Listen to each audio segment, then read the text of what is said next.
오늘은 잠시 역사박물관에 들러 일제강점기 시대에 우리 선조들이 당했던 핍박 속의 고통을 가한 예전 사진과 자료를 바라보며 일본은 과연 어떤 생각과 어떠한 일을 하는가를 답사 겸 들러보았습니다.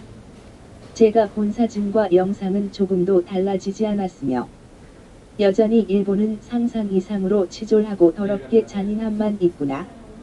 그런데 역사적인 진실과 과연 이 시대에 대다수 국민과 여당이 생각하는 후쿠시마 원전 피폭에 어느 정도 알고 있는지 또한 과학적으로 관심을 갖고 잘 아는지 물어보고 접근하고 싶었는데 아는 지인의 글을 보고 깜짝 놀랐습니다. 그는 미국에 있으며 미국으로 건너온 일본인 교수를 만나 대화한 내용입니다. 현재 미국으로 건너오는 일본인이 수면 밑으로 엄청나게 많습니다. 이 상황은 다른 나라들도 마찬가지라고 생각됩니다. 호주에 살고 있는 친구들에게도 물어보면 일본인이 급격하게 증가하고 있다는 소식을 받습니다. 이 이유가 무엇일까에 대해서 항상 궁금했었는데 그러던 와중에 일본에서 교수로 재직 중에 계셨고 지금은 미국에서 생활하시는 한 일본인 가족을 만났습니다. 인사만 간단하게 하고 지나가는 사이였는데 어느 날 저녁 식사에 초대받아 그 일본인 가족과 저녁밥에 사케를 한 잔 할 수 있는 기회가 있었습니다. 한창 분위기가 무르익다가 교수로 계시던 분께 왜 미국으로 건너오게 되었는가에 대해 질문을 드렸습니다. 그랬더니 교수님께서 하신 말씀이 가슴이 아팠습니다. 내 전공 분야라 나는 너무나도 잘 알고 있습니다. 일본은 이미 국가의 생명이 끝났습니다. 그 이유는 후쿠시마 원전 때문이며 일본 정부가 엄청나게 많은 사실을 감추고 있습니다. 이미 일본은 지구상에서 가장 위험한 지역입니다. 그럼 얼마나 위험합니까? 그냥 국가가 끝났다고 생각하면 됩니다. 방사능이 가져오는 폐해에 대해서는 아무도 예측할 수 없지만 그럼에도 불구하고 학자로서 내가 예측할 수 있는 확실한 한 가지는 모든 일본인들은 당장 다른 나라로 이주해야 한다는 것입니다. 이유를 여쭤봐도 되겠습니까? 후쿠시마 발 방사능의 최소 사거리가 한국의 부산까지 정도입니다. 다시 말하지만 최소의 사거리입니다. 이 말은 모든 일본 지역은 방사능 오염이 진행되고 있으며 오염된 지역의 방사능이 완전히 없어지는 것은 불가능합니다. 몇백 년이 흘러야 합니다. 방사능은 생명체를 진화시키는 부작용을 가지고 오며 이는 신체에 엄청난 데미지를 입힙니다. 예를 들어서 체르노빌 원전 폭발 이후로 일본에서 무슨 암 전문 용어라 영어로 알아듣기가 힘들었지만 분명 암을 말씀하셨습니다. 당시 환자 수가 100배 이상은 늘었습니다. 그 원인을 체르노빌과 결부시킬 수밖에 없는 이유는 한국도 마찬가지였기 때문입니다. 그럼 어떤 일이 앞으로 일어날까요? 끝났습니다. 학자로서 내 명예와 양심을 걸고 일본은 이미 멸망했을 정도입니다. 일본에서 무얼 먹으면 안 되는가의 문제가 아니라 일본 땅을 떠나야 하는가의 문제입니다. 가까운 미래에 점점 방사능의 부작용이 가시적으로 드러날 것이며 우리는 엄청나게 끔찍한 광경을 목격하게 될 것입니다. 그렇게 심각한가요? 재앙 수준입니다. 인류가 절대 건들지 말아야 했을 물질이 있다면 원자력입니다. 지구상에서 가장 무거운 물질이며 지금 우리가 이야기하고 있는 이 와중에도 후쿠시마발 방사능은 지구의 내핵을 향해 끊임없이 파고 들어가고 있습니다. 그리고 체르노빌의 영향이 일본까지 미쳤는데 후쿠시마 원전은 체르노빌 원전보다 훨씬 규모가 컸습니다.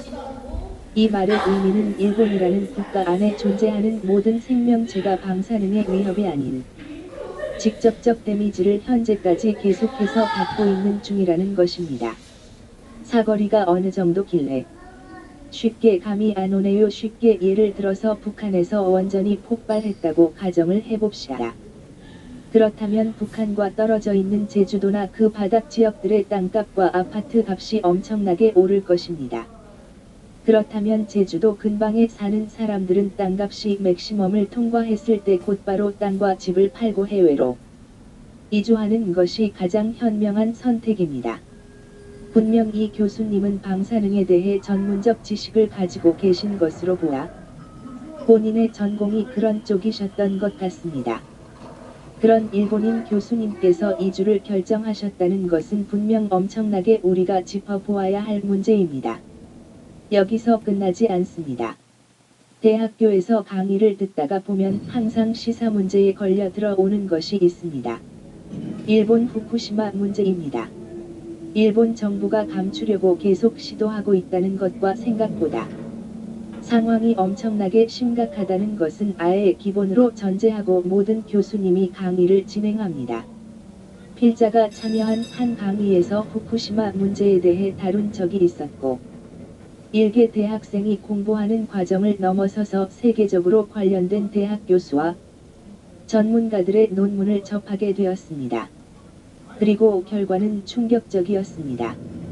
이미 학계에서는 국가의 수명이 끝났다고 점치고 있으며 즉시 일본과의 물자 교류를 전면 중단하고 여행금지 지역으로 선포해야 한다고 말하고 있습니다. 반대되는 의견들도 있지만 논문의 신뢰도나 양을 따지고 보았을 때 일본이 안전하다고 말하는 논문은 정말 세 발의 피입니다. 더군다나 대다수의 논문이 일본인 교수에 의해 씌어진 것들입니다. 일본 정부가 입을 닫고 많은 내용들을 숨기려고 하고 있지만 학계에서 관련 종사자들과 교수, 전문가들은 이미 나름대로의 판단과 예측을 끝낸 상태입니다. 때문에 혹시나 지금이라도 일본 여행을 가시려고 계획하시는 분들이 있다면 말리고 싶습니다.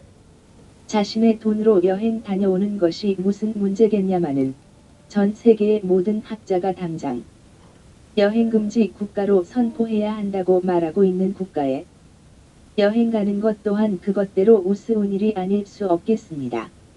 위 내용은 가감 없는 사실이며 우리가 생각하고 있는 이상으로 더욱 위험한 지역입니다. 여행에 대해 다시 한번 생각해 보시기를 부탁드립니다. 현재 동국대 김익중 교수님 강의 중 현재 일본 영토의 70%는 세슘에 오염이 되어 있습니다. 그리고 전 영토의 20%는 고농도 오염지역입니다. 도쿄는요, 고농도 오염지역에 쏙 들어가 있습니다. 여러분, 이 오염이 언제까지 지속될까요? 한 500년 이상일 겁니다. 적어도 말이죠. 그럼 이 땅에 자라나는 식품은요, 한 500년간 계속 오염된 식품이 태어나겠죠.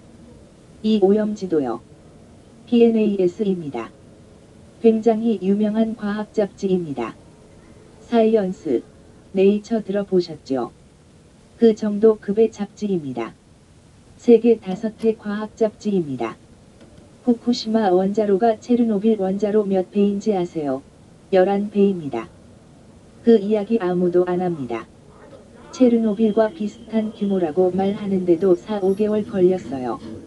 저는 지난해 3월에 이미 알았어요. 일본 도쿄전력이 5년이나 10년 지나야 이 말을 인정할 겁니다. 핵폭탄은 오히려 작은 겁니다.